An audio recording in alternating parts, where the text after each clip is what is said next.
do some whispered reading tonight from Houses of Horror by Hans Holzer. It's just haunted houses. I think they're all in the Northeast.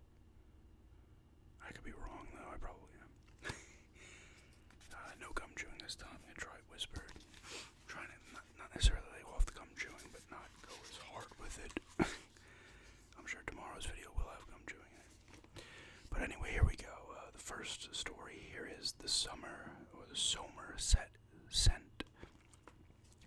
Somerset was one of those small towns that abound in rural Pennsylvania, and that boasts nothing more exciting than a few thousand homes, a few churches, a club or two, and a lot of hardworking people whose lives pass under pretty ordinary and often drab circumstances. Those who leave may go on to bigger and better things in the big cities, and those who stay have the comparative security of being among their own and living out their lives peacefully. But then there are those who leave not because they want to, but because they are That's gotta be a typo. It should be are. They are driven by forces greater than themselves that they cannot resist. The Manners were middle-aged people with 2 children, a 14-year-old son and a 6-year-old daughter. The husband ran a television sales and repair shop, which gave them an average income neither below middle-class standards for a small town nor much above it. Although Catholic, they did not consider themselves particularly religious. Miss Manners' people originally came from Austria, so there was enough European background in the family to give their lives a slight continental tinge, but other than that, they were a typical Pennsylvania people without the slightest interest or knowledge of such sophisticated matters as psychic research. But the occult was never unknown to Miss Manner. She was born with a veil over her eyes, which to many means the second sight. Her ability to see things before they happened was not precognition. I get some words. One night she had a vivid dream about her brother. Then miles away in the army, she vividly saw him walking down a hall in a bathrobe, with blood running down his leg. Shortly after she awakened the next day, she was notified that her brother had been attacked by a rattlesnake, and when found was near death. One night she awoke to see an image of her sister standing beside her bed. There was nothing fearful about the apparition, but she was dressed in all black. The next day, that sister died. But these instances did not frighten Miss Manner. They were glimpses into eternity and nothing more. As the years went by, the Manners accumulated enough funds to look for a more comfortable home than the one they were occupying. As luck or fate would have it, one day in 1966, they were offered a fine old house in one of the better parts of town. The house seemed in excellent condition. It had the appearance of a Victorian home with all the lovely touches of that bygone era about it. It had stood empty for 2 years, and since it belonged to an estate, the executors seemed anxious to finally sell the house. The Manners made no special inquiries about their projected new home simply because everything seemed so right and pleasant. The former owners had been wealthy people, they were informed, and had lavished much money and love on the house. When the price was quoted to them, the Manners looked at each other in disbelief. It was far below what they had expected for such a splendid house. "We'll take it," they said, almost in unison, and soon the house was theirs. "Why do you suppose we got it for such a ridiculously low price?" Mr. Manner mused, but his wife could only shrug. To her, that was not at all important. She never believed one should look a gift horse in the mouth. It was late summer when they finally moved into their newly acquired home. Hardly had they been installed when Miss Manner knew there was something not right with the place. From the very first, she had felt uncomfortable in it, but being a sensible person, she had put it down to being in a new and unaccustomed place. But as this feeling persisted, she realized that she was being watched by some unseen force all of the time, day and night, and her nerves began to tense under the strain. The very first night she spent in the house, she was aroused at exactly 2 o'clock in the morning, seemingly for no reason. Her hair stood up on her arms and chills shook her body. Again, she put this down to having worked so hard getting the new home into shape. But the witching hour of 2 a.m. kept awakening her with the same uncanny feeling that something was wrong, and instinctively she knew it was not her or someone in her family who was in trouble, but the new house. With doubled vigor, she put all her energies into polishing furniture and getting the rooms into proper condition. That way she was very tired and hoped to sleep through the night, but no matter how physically exhausted she was, at 2 o'clock the uncanny feeling woke her. The first week somehow passed despite this eerie feeling, and Monday rolled around again. In the bright light of the late summer day, the house somehow seemed friendlier, and her fears of the night had vanished. She was preparing breakfast in the kitchen for her children that Monday morning. As she was buttering a piece of toast for her little girl, she happened to glance up towards the doorway. There, immaculately dressed, stood a man. The stranger, she noticed, wore shiny black shoes, navy blue pants, and a white shirt. She made out his tie, saw it was striped, and then went on to observe the man's face. The picture was so clear she could make out the man's snowy white hair was parted. Her immediate reaction was that he had somehow entered the house, and she's about to say hello when it occurred to her that she had not heard the opening of the door or any other sound. No footfalls, no steps. Look, she said to her son, whose back was turned to the apparition, but by the time her children turned around, the man was gone like a puff of smoke. Miss Manor was not too frightened by what she had witnessed, although she realized her visitor had not been of the flesh and blood variety. When she told her husband about it that evening, he laughed. Ghosts indeed. The matter might have rested there had it not been for the fact that the very next day something else happened. Miss Manor was on her way into the kitchen from the backyard of the house when she suddenly saw a woman go past the refrigerator. This time the materialization was not as perfect. Only half of the body was visible, but she noticed her shoes, her dress up to the knees, and the fact that the figure seemed in a hurry. This still did not frighten her, but she began to wonder. All those eerie feelings seemed to add up now. What had they gotten themselves into buying this house? No wonder it was so cheap. It was haunted. Miss Manor was a practical person, the uncanny experiences notwithstanding, or perhaps because of them. They had paid good money for the house, and no specters were going to dislodge them. But the fight had just begun. A strange kind of web began to envelop her frequently, as if some unseen force were trying to wrap her into a wet, cold blanket. When she touched the web, there was nothing to be seen or felt, and yet the clammy, cold force was still with her. A strange scent of flowers manifested out of nowhere and followed her from room to room. Soon her husband smelled it too, and his laughing stopped. He too became concerned that their children must not be frightened by whatever it was that was present in the house. It soon was impossible to keep doors locked. No matter how often they would lock a door in the house, it was found wide open soon afterwards. The locks turned by unseen hands. One center of particular activities was the old china closet, and the scent of flowers was especially strong in this vicinity.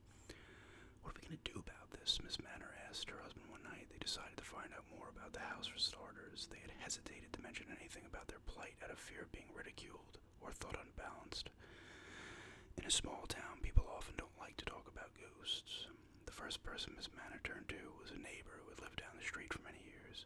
When she noticed that the neighbor did not pull back at the mention of weird goings-on in the house, but to the contrary seemed genuinely interested, Miss Manor poured out her heart and described what she had seen. In particular, she took great pains to describe the two apparitions. The neighbor nodded gravely. It's them all right, she said, and started to fill Miss Manor in on the history of their house. This was the first time Miss Manor had heard of the description of the man she had seen tallied completely with the appearance of the man who had owned the house before. He died here, the neighbor explained. They really loved their home, he and his wife. The old lady never wanted to leave or sell it. But what do you make of that strange scent of flowers? Miss Manor asked. The old lady loved flowers, had fresh ones in the house every day.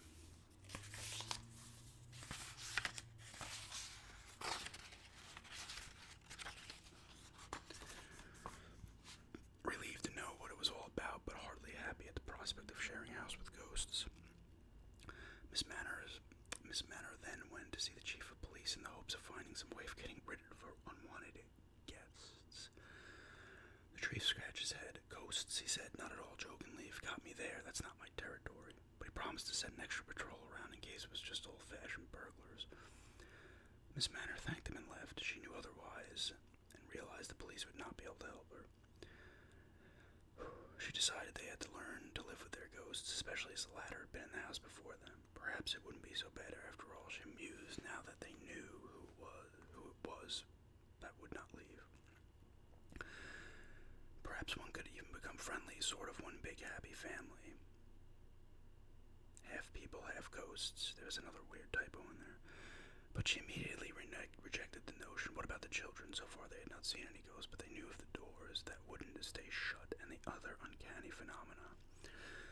Fortunately, Miss Manor did not fully understand the nature of poltergeists. She had realized that the very presence of her teenage son was in part responsible for the physical nature of the happenings. She would no doubt have sent him away, but the phenomena continued unabated day and night. One night at dinner, with everybody accounted for, an enormous crash shook the house.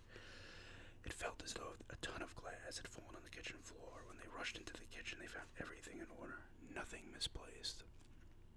At this point, Miss Manor fell back on her early religious world. Maybe we should call the minister, she suggested, and no sooner said than done. The following day, the minister came to their house.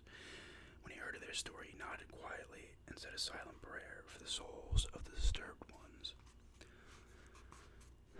He had a special reason to do so, it developed. They had been among the parishioners when alive. In fact, his parishioners when alive. In fact, he had been to their home for dinner many times, and the house was familiar to him, despite the changes the present owners had made.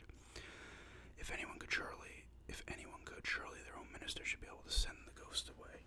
Not by a long shot. Either the couple did not put much stock into their minister's powers, or the pull of the house was stronger, but the phenomena continued. In fact, after the minister had tried to exorcise the ghost, things got worse.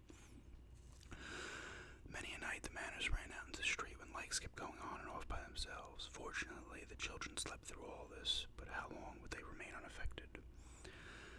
At times, the atmosphere was so thick Miss Manor could not get near the breakfast nook in the kitchen to clear the table. Enveloped by the strong vibrations, she felt herself tremble, and on 2 occasions she fainted and was found thus by her family. They were seriously considered moving now and let the original owners have the house again, but they realized now the house had never been truly empty. For those 2 years, the real estate man had said it was not in use. It was 2 a.m. when they finally went up to bed.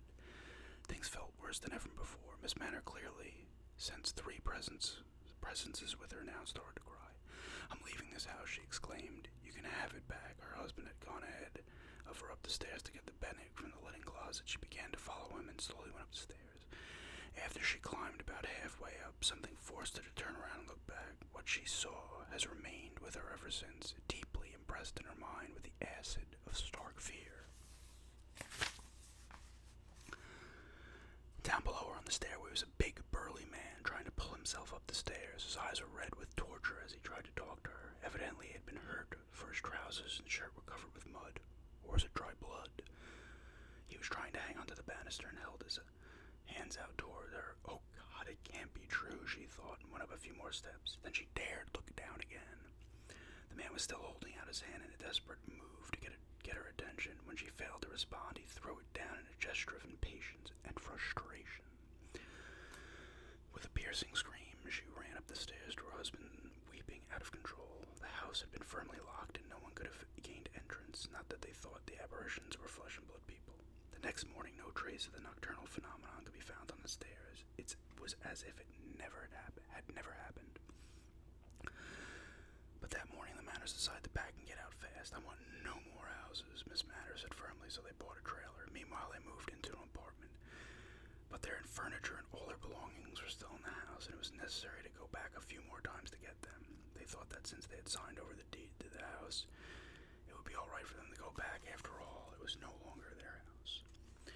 As Miss Manor cautiously ascended the stairs, she was still trembling with fear. Any moment now, the specter might confront her again, but all seemed calm. Suddenly, the scent of flowers was with her again, and she knew the ghosts were still in residence. As if to answer her doubts, the doors to the china closet flew open at that moment. Although she wanted nothing further to do with the old house, Miss Manor made some more inquiries. The terrible picture of the tortured man on the stairs did not leave her mind. Who was she? Who was he? And what could she have done for him? She heard that the estate wasn't really settled. The children were still fighting over it. Was that the reason the parents could not leave the house in peace? Was the man on the stairs someone who needed help? Someone who'd been hurt in the house? Forget it, the husband said, and they stored most of their furniture. The new trailer would have no bad vibrations, and they could travel wherever they wanted, if necessary. After they had moved into the trailer, they heard rumors that the new owners of the house had encountered problems too, but they did not care to hear about them and studiously stayed away from the house. That way they felt the ghost would avoid them now that they were back in what used to be their beloved home. But a few days later, Miss Manor noticed a strange scent of flowers wafting through her brand new trailer. Since she had not bought any flowers nor opened the perfume bottle, puzzled her. Then with the sudden impact that was almost crushing, she knew where and when she had smelled this scent before. It was the personal scent of the ghostly woman in the old house. Had she followed her here into the trailer? When she discussed this new development with her husband that night, they decided to fumigate the trailer, air it, and get rid of the scent. If they could somehow, they thought they might be mistaken. It was just a coincidence, but the scent remained clear and strong, and the feelings of presence that came with it convinced them that they had not yet seen the scent of the Somerset ghosts. They sold the new trailer and bought another house, a 57-year-old, nice rambling home in a nearby Pennsylvania town called Stoystown, far enough from Somerset to give them the hope that the unseen ones would not be able to follow them there. Everything was fine after they had moved their furniture in, and for the first time in many a month, the Manors could relax. About 2 months after they had moved to Stoystown, the scent of flowers returned, and now was accompanied by another smell, the resembling burned matches. The Manors were terrified. Was there no escape from the uncanny? A few days later, Miss Manor observed a smoky form rise up in the house. Nobody had been smoking. The form roughly resembled the vague outlines of a human being. Her husband was home, fortunately, and experienced the smells also, so she's not alone in her plight. But the children, who barely shaken off their terror, were now faced with new fears. The Manors could not keep running. Running away from what? They tried every means at their command: holy water, incense, a minister's prayer, their own prayers, curses, and commands to the unseen, but the scent remained. Gradually, they learned to live with their psychic problems. For a mother possessed of definite mediumistic powers from youth, and a young adult in the household were easy prey to those among the restless dead who desired a continued life of earthly activities. With the physical powers drawn from these living people, they play and continue to exist in a world of which they were no longer a part. As the young man grew older, the available power dwindled, and the scent was noticed less frequently. But the tortured man on the stairs of this house in Somerset will have to wait for a more willing medium to be set free. If you guys want, I could read the other stories out of this book too. They go fairly quickly. They're not too long. Tend